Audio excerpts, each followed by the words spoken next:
नमस्कार दोस्तों, मैं हूं दिलजीत और आप देख रहे हैं एक्स्ट्रा न्यूज लाइव।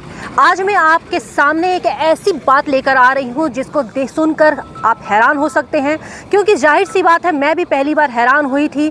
मैं आज आपको एक बताने वाली हूं कि यहाँ जो पीछे आप देख रहे हैं बैकग्राउंड, यहाँ पर राधा कृष्ण की विवाह की तैयारी हो रही है और भरसक कोशिश की जा रही है कि देश भर में लोग आएँ और राधा कृष्ण के विवाह को सम्मिलित हों, क्योंकि पूर्वांचल में पहली बार ऐसा इस टाइप का प्रोग्राम हो रहा है। और मेरे साथ साथ बहुत सारे लोग ये जानते हैं कि राधा कृष्ण का विवाह कभी हुआ ही नहीं था। मेरा सवाल सीधा पहली यही है कि अपने अंदर जो सवाल उठता है उस बात का पहले जवाब मिल जाए। तो सर, मैं जानना चाहूँगी कि प्रोग्राम के बारे में बाद में जानूँगी।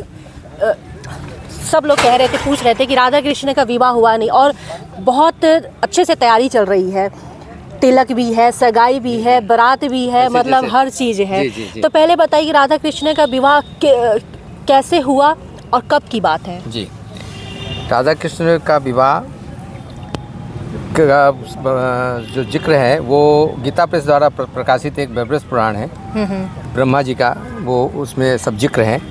उस पुराण में इसका आपको मिल जाएगा पूरा का पूरा डिटेल। अच्छा। भांडीर वन है, ब्रिज 84 को उसके अंदर आता है।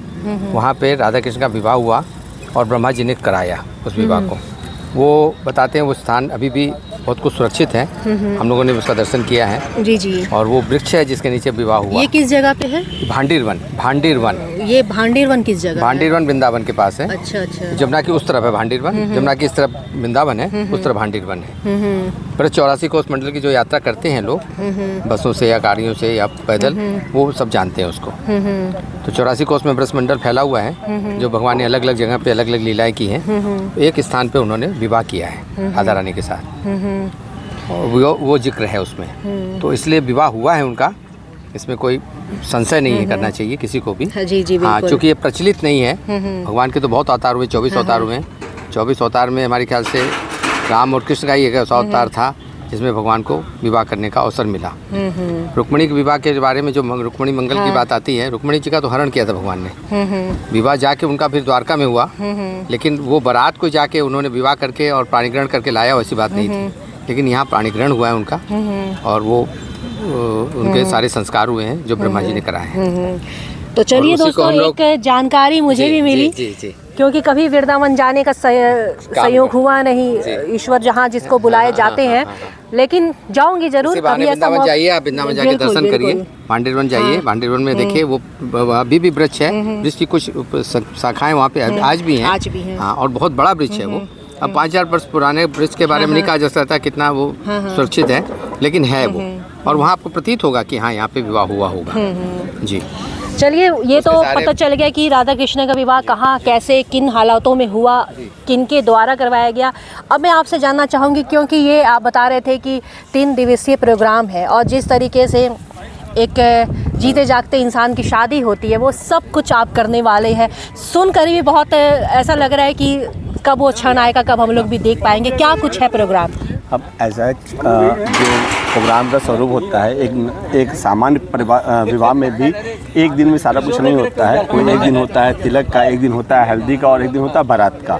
तो हम लोगों ने भी इस चीज़ को उसी तरीके से उसको बड़े स्वरूप में किया है। भगवान का ब्याह से हम लोगों ने शुरू किया है। गणेश वंदन से हम लोग का प्रोग्राम शुरू होगा, क्योंकि सर्वप्रथम गणेश जी की पूजा होती है, तो बारात शुरू, मतलब विवाह का कार्यक्रम की शुरुआत होती है। तो कहीं ना कहीं हम लोग पहले गणेश पूजन से शुरू करेंगे। हम लोग को जिस तरह से भगवान को हल्दी लगती है वैसे हल्दी लगेगी, भात होगा, उसी तरह से मेहंदी लगेगी उनको। सारे कार्यक्रम हम लोग स्टेज में पहले दिन 24 तारीख को किया जाएगा।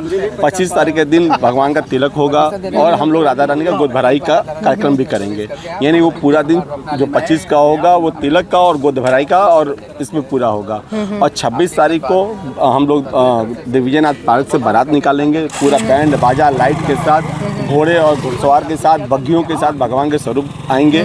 वो उनका बारात निकलेगी। इसमें ऋषि मुनि हो गए, ब्रह्मा जी हो गए और शंकर भगवान हो गए, उनके सारे स्वरूप होंगे जो बारात में बग्घियों पे चलेंगे और नीचे से लोग दर्शन कर पाएंगे उनका। तो ये पूरी बारात निकलेगी। अच्छा, ये जो आप बता रहे हैं एक स्वरूप निकलेगा, ये देह स्वरूप होगा कि देह स्वरूप होगा? देह स्वरूप होगा, क्योंकि बिना देह स्वरूप की अनुभूतियाँ नहीं होती हैं। तो देह स्वरूप होगा और वो सारे जो भगवान के विग्रह होंगे वो उसी पालकी पे और बग्घी पे होंगे जो दिग्विजयनाथ पार्क से चलेंगे। रास्ते में हम लोग फूल वर्षा करते हुए और कीर्तन गाते हुए, भजन गाते हुए हम लोग उनको लेके यहाँ पे आएंगे चंपा देवी पार्क में। यहाँ पे जिस तरह से पहाड़ी ग्रहण होता है उस तरह से पहाड़ी ग्रहण होगा, वही 7 फेरे होंगे और सारे जिस तरह से सामान्य शादियाँ होती हैं, क्योंकि भगवान का विवाह तो स्वरूप थोड़ा भव्य होगा, आम इंसान की तरह नहीं हो सकता, तो भव्य रूप से हम लोग उनका विवाह करेंगे।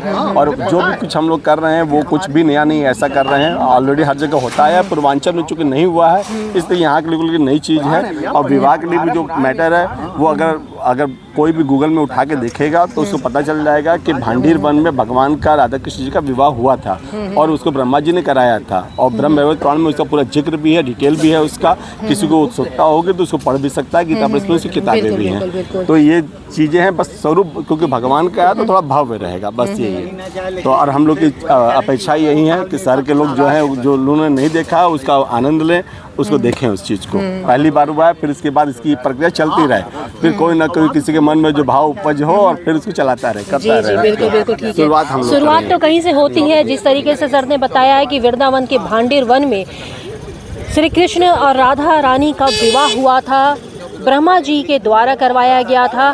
और क्योंकि ये पूर्वांचल में पहली बार हो रहा है तो देखना बहुत ही दिलचस्प होगा कि ये विवाह का स्वरूप क्या होगा, इसकी भव्यता क्या होगी, इसकी पवित्रता क्या होगी और इसकी आस्था क्या होगी। सब कुछ अपने आप में एक अलौकिक, क्योंकि जब ईश्वर की बात होती है तो अलौकिकता तो दिखती ही है। और यहाँ चंपा देवी पार्क में उस अलौकिकता को, भव्यता को बनाए रखने के लिए कार्यक्रम शुरू हो चुका है। 24 तारीख को हल्दी मेहंदी का कार्यक्रम किया गया है, इसके साथ ही 25 को तिलक और सगाई है और जाके 26 तारीख को विवाह उत्सव है जिसमें बाकायदा बारात होंगे। अच्छा, इसमें लड़की पक्ष कौन होगा? लड़की पक्ष मनमोहन जाजोडिया जी हैं, वो लड़की पक्ष की पूरी भूमिका निभाएंगे। वो हमारे ठाकुर जी का तिलक करेंगे और हम लोग लड़की पक्ष से हैं। मैं पवन कुमार सिंघानिया, मैं लड़की पक्ष से हूँ। मैं राधा रानी का गोद भराई करूँगा और सारा 2 पक्ष के बिना ये विवाह हो नहीं सकता। ठीक है, ठाकुर जी तो खैर मतलब तो अनंत है, लेकिन हम लोग कहीं ना कहीं एक स्वरूप में हम लोग उनके वर पक्ष वधु पक्ष में अपने आप को बांटेंगे, क्योंकि कोई ना कोई एक नियोजक होना चाहिए जो खड़ा होकर उनका करवाए। क्योंकि हम अब इनको किशोर अवस्था में मान के चल रहे हैं, तो हम उनको भगवान के स्वरूप में लेके नहीं चल रहे हैं। भगवान ठाकुर जी हैं, ठीक है, लेकिन हम लोग किशोर मान के चल रहे हैं कि किशोर हैं और वो अपने से नहीं कर सकते, तो हम लोगों को खड़ा होकर कराना है। चलिए, एक अलौकिक दृश्य देखने को मिलेगा ठाकुर जी का, यानी कृष्ण भगवान का विवाह राधा रानी के साथ। और ये पूर्वांचल में पहली बार है, गोरखपुर के चंपा देवी पार्क में। और सभी की तरह मुझे भी बेसब्री से इंतज़ार रहेगा। अगर आप पहली बार हमारे इस चैनल को देख रहे हैं यूट्यूब पर तो सब्सक्राइब कीजिए, फेसबुक पर देख रहे हैं तो फॉलो करना ना भूलें और कमेंट करके अपनी राय हमें ज़रूर देते रहें। एक्स्ट्रा न्यूज़ लाइव से दिलजीत कौर। पूर्वांचल में क्वालिटी एजुकेशन और एक्सीलेंट प्लेसमेंट के लिए राष्ट्रीय और अंतर्राष्ट्रीय पुरस्कारों से सम्मानित KIPM गीडा गोरखपुर।